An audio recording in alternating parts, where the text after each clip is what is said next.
Hello, my friends, and welcome to Hollywood Studios.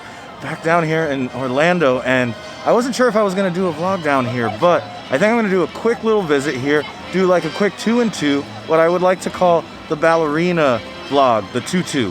We're going to do 2 rides, 2 snacks, kind of check out some stuff in between. But anyway, wasn't sure if I was going to vlog this, but I feel like some of you guys want to see some studios in your life, so I invite you to come along. Let's go do the ballerina vlog. So our first stop here, we're going underneath that Hollywood Studios arch. Are we going towards Launch Bay? No, we are not. We are going to be hanging a left here and looking at that Voyage of the Little Mermaid sign, wondering if that's ever coming back. Here comes One Man's Dream. I don't know if they've done anything different with that in a while. It could probably use an update. But our destination here is a place just called Market. I actually didn't know this place was a thing until I saw it on the app, because usually things aren't named so generically, but here we are. I wonder if you guys can guess what snack I'm going for just by looking at what's on the menu here. I don't think it's a banana. So I can't even tell you the last time I walked down this way. I think it was like 2019 maybe, the last time I got one of these. The Jack Jack Num Num cookie Num Nums. They say it differently in the movie than it was on the menu, but anyway. I got one of these. I haven't had one in 2 years, so I feel like I was overdue. But over here this way, this is where they had like a dance party and stuff, and then they just kind of shut the whole thing down. I also met, what's her name? Edna Mode over here. Kind of weird to see this kind of, I mean, the music is on at least, but yeah, it's real weird and quiet. Anyway, time to enjoy some of this, because this chip to cookie ratio is amazing. So it looks like next to the actual quick service location, they have started putting in, well, it's blocked off right now by hedges and stuff, but they're actually putting in full cover here, thematic cover at least.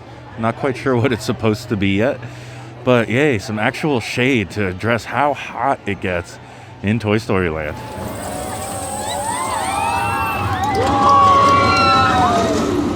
All right, guys. The first ride of the night now is Mickey and Minnie's Runaway Railway. I have not done this ride in a little bit, and I was one of the fortunate ones. I got to ride it around its opening weekend just before the pandemic started. So, really excited to see this again, see how it is, because it's been so long. I remember enjoying the heck out of it, especially with that song and the trackless elements to it.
That ride it's probably the best like modern dark ride that I've been on. I'm really excited to see how that shapes up like out in Disneyland, where they're basically retheming and reworking a lot of Toontown to accommodate it, which I think it'll be next year or the year after. It's gonna be a while because they're rearranging all that little space that they have. But anyway, that is one ride down and one snack down, and next up we're going to be heading over to Galaxy's Edge for our next snack. I wish the next ride was going to be there. However, Rise of the Resistance has been down for a little while. I've been keeping an eye out for it on the app, and yeah, I'm giving up on that, because before it went down, the wait was around 170 minutes. So yeah, it's not happening. Walking by the Sci-Fi Diner, or Dine-In. I would love to go there someday. I actually celebrated my 9th birthday there, fun fact. And then the Baseline Tap House is one of those things that got very popular recently, and I really need to check that out at some point. One thing that stinks is Pizzerizzo closes very early, and yeah, otherwise that would have been on the list for sure. I haven't eaten there in maybe 10 to 15 years. Just got into Galaxy's Edge, into Black Spire Outpost, and Batuu, and all the other things. I see some movement in the line for Rise of the Resistance. I'm curious to see what the posted wait time is. So the posted wait time is 130 minutes. That means you'll be spending a little over 2 hours to get on this 20-minute ride.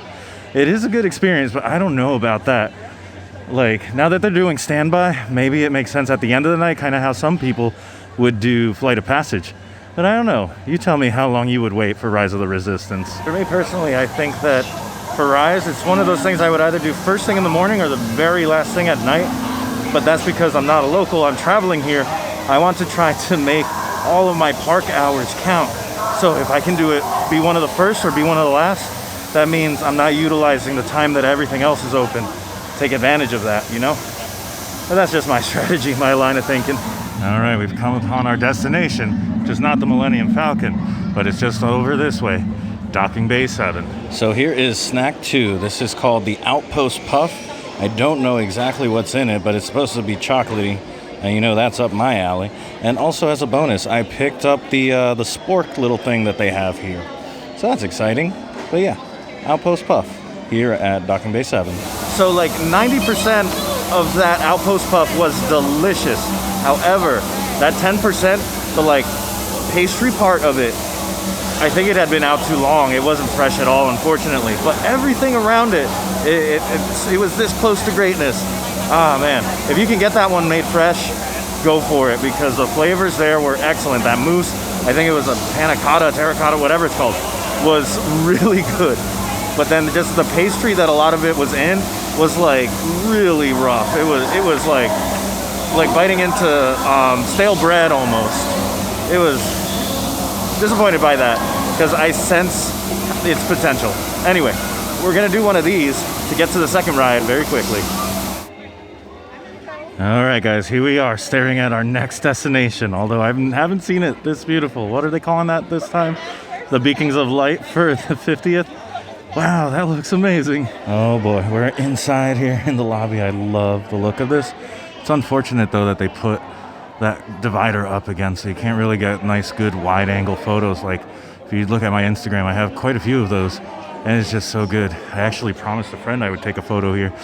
Unfortunately, it's not gonna happen this time. Just a quick little tip while we're here: when in doubt, go to the far side, go straight. Do not make that turn to the right where it forks. And it is much shorter for everybody. I have only waited like 3 elevators worth to get to this point where pretty soon I'll be grouped.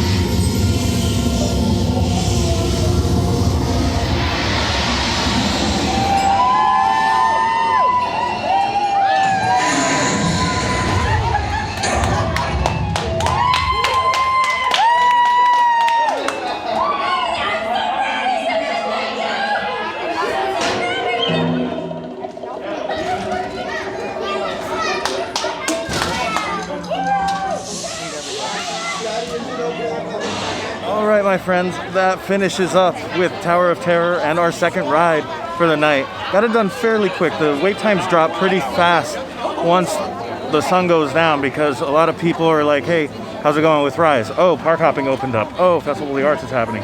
So people have options. They end up leaving. The wait times drop, despite the fact that this park closes at 9, so you can get a lot of rides that you normally can't. So that's probably a tip for the more tourist person than the local.